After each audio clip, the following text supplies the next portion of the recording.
everybody, this is Boogess Reviews, and today I'm going to be doing a review on the Marvel Legends Genis-Vell figure. So before we take a look at Genis-Vell, let's take a look at the accessories that he comes with. So first up, he comes with the right leg of the Kree Sentry, and it's looking pretty blocky. Looks like the leg, I feel like the foot just looks too big. I don't know, maybe it'll look better once I get the torso and get it attached and everything. Maybe it'll even out. For his only other accessory, his own accessory, he comes with this gun, and I'm pretty sure this was used with the Kree Soldier. I think it was a Kree Soldier and Scroll Pack back in, 2008. I'm pretty sure this is a reuse from that, but I'm not 100% certain. It is done in a gold, and it doesn't look too bad, but I mean, it's nothing great either. And you can fit this in his holster right here. It is open on the back, which is kind of weird. I would have preferred it just to be closed. But you kind of got to wedge it in there like that. And it stays in really good. It won't come out or anything. But I prefer to have him hold it. So let's go ahead and get that in his hand there. And it stays in his hand really well, and I think it looks pretty good too. Oh yeah. Hold on here. Oh, there. I think my diorama fell down back there. But it's fine though. Let's get on with this review now. So looking at the head sculpt, I think it looks pretty good. The fin right here on his helmet came out just a little bit warped. But with a little hot water, that should fix it. Now, this does use a translucent plastic, like a translucent black plastic, and they did paint over it. But I think it looks really good. Like, you can really tell right there on his nose, you can tell in his chin.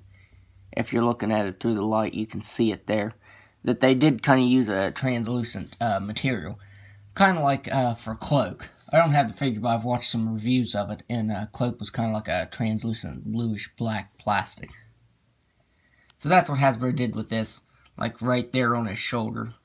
Let me get the light hitting it just right. You can tell that it's translucent and they painted over it. He's supposed to look like space, like his body is supposed to look like space. And it doesn't look too bad. I mean, it doesn't look the greatest either. Like I said, it doesn't look that bad. I mean, I can't really complain. It's entirely different than, drawing, like a drawing of him. Like in the comics, that's entirely different because that's easy to do. But on getting that to come out perfectly on a figure, that's going to have mixed results. But I don't think Hasbro did too bad with it. My main complaint with this figure is the head. Now, when you get him looking up, he has that really huge gap. Like, you can see all the way up to that ball peg right there. And the head is just really hollowed out there. This and Great Gargoyle, they both used the Grim Reaper body mold. And Grim Reaper didn't have that problem, and Captain America didn't either. So, I don't know why Hasbro made the head so gappy. I wish they would have fixed that. You could do that, but that just, I don't know, it doesn't look right. And there is a gap. If you look from the side, you can see that ball joint right there. So, head on, it looks fine. But from the back and from the side, you can see that ball joint. So, I might trim the joint down a little bit. I mean, it looks fine straight on. But from the side and from the back, it looks awful because you can see that joint. And, especially when you're taking pictures, that's going to look really bad. So, that is a major bother to me. He has this strap right here that's a separate piece that does not stay. I usually tuck it in his joint right here, the ab crunch. I usually get it to stay by wrapping it around his shoulder and tucking it in the ab crunch right there. So that usually works. He has his nega bands right here. And they're done in a marbleized gold plastic. And I think they look really nice. But they're not glued down. They do shift up and down when you're moving the figure. Like if you have him right there and you move his hand, then they'll move up. That's one thing I don't like with Hasbro, like with straps and bracelets, stuff like that. They never glue it down. Like this. Like, why couldn't they just put, like, a little piece of glue right there under that? Just so it doesn't move anywhere. It's infuriating. And all of the green that's on him is done kind of like a metallic green color. I think it came out really nice.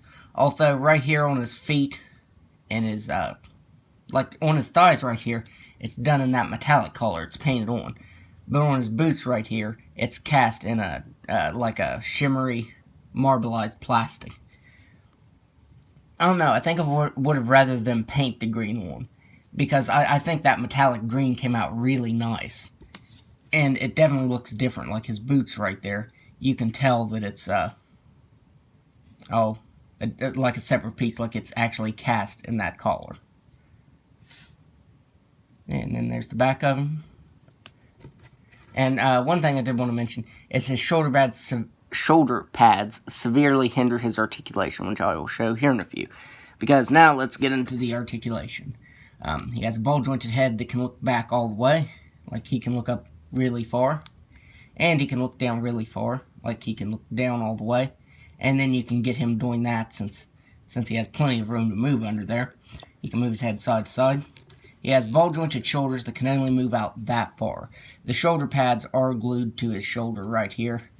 And I don't know. Maybe they should have glued them up here. That way you could move his arms. But yeah, if you move them any more than that, it's going to tear the pads off. Because they are glued on. But you know, with Hasbro, they come off really easily. What figure was it? Oh, the Thor Ragnarok figure with the shoulder pads on the one with the helmet and the one without the helmet. Both of them, I moved the shoulder out and the pad just fell off. And I tried gluing it back on, but it was kind of a soft plastic, so it didn't really want to glue back on. So yeah, definitely don't force it more than that. He has swivel at the bicep, double jointed elbow. Let's get that moved up there. So he has double jointed elbow. He has swivel at the wrist that can move up and down and side to side. He has an ab crunch that can move back all the way, and he can crunch forward all the way. He has swivel at the waist, ball jointed hips that can move out that far. He can kick forward all the way, and he can kick back just a little bit. He has swivel at the thigh that's kind of crunchy. You can hear it making that noise there. He has double jointed knee, swivel at the shin, swivel at the ankle, and an ankle rocker. So the articulation is what you'd expect from the Grim Reaper body mold. You know, my big issue is with that head, though, in that gap there. That's really bothersome. And it's kind of weird that they cast this in that marbleized plastic instead of painting it on, because I really love that metallic green. Like, it looks really metallic, so. But I feel like they should have just cast the feet in black and then painted over it. I don't know. That's the first time you'll hear me saying that they should have actually painted a color over it instead of cast it in that color. So for size comparisons, here he is next to Grim Reaper, since they share the same body mold. And yeah, he's not wanting to stand up right now for some reason. There, now he's standing up. Here he is next to the Toy Biz Captain Marvel. Or Captain Marvel, the first Captain Marvel. There's been like 5 Captain Marvels. That's not even including the DC ones. So there he is next to him. And yeah, this Toy Biz figure does not stand up. Like, it has not withstood the test of time. I really want to see a new one of him. Like, I want Hasbro to make a new one. With those butterfly joints, I feel like the Sunfire body mold would be perfect for him. What's a head sculpt that looks like that? I don't know. It'd probably have to be a new head sculpt. But they could definitely reuse the bands and just use Sunfire body mold with a new head. That would work. Maybe if they do a Vintage Wave 3, they could make him the new figure out of the wave. That'd be really nice. And then here he is next to some fellow Thunderbolts members. Here he is next to Radioactive Man. And I just love this figure. He's cast in that translucent green, and it just looks really awesome, especially when light's hitting it. Although his mouth does kind of look funny because that's the ball peg in there. And you can't see that. But he's just a really awesome figure. And then here he is next to Songbird. I think, is that the only other members of that era of Thunderbolts we have? There's Purple Man, but he was a Comic-Con exclusive. Well, there's Baron Zemo, which I don't have Baron Zemo or Purple Man. There was Atlas. Who else? I can't remember who else was in that era of Thunderbolts. But Genis was a part of the team for a little bit. So, overall, I do like the figure, but I feel like Hasbro really should have fixed that head. Like, maybe make the ball peg, or the hole that the ball peg goes into, just a little bit deeper. I think that would have solved a little bit of it. And then making his chin not just hollow. I think that would have helped as well. But, overall, it's not a bad figure. Like I said, I have one major issue with it, and it's that. So, that's my review. If you like this review, be sure to hit the like button and subscribe to my channel. Thanks for watching.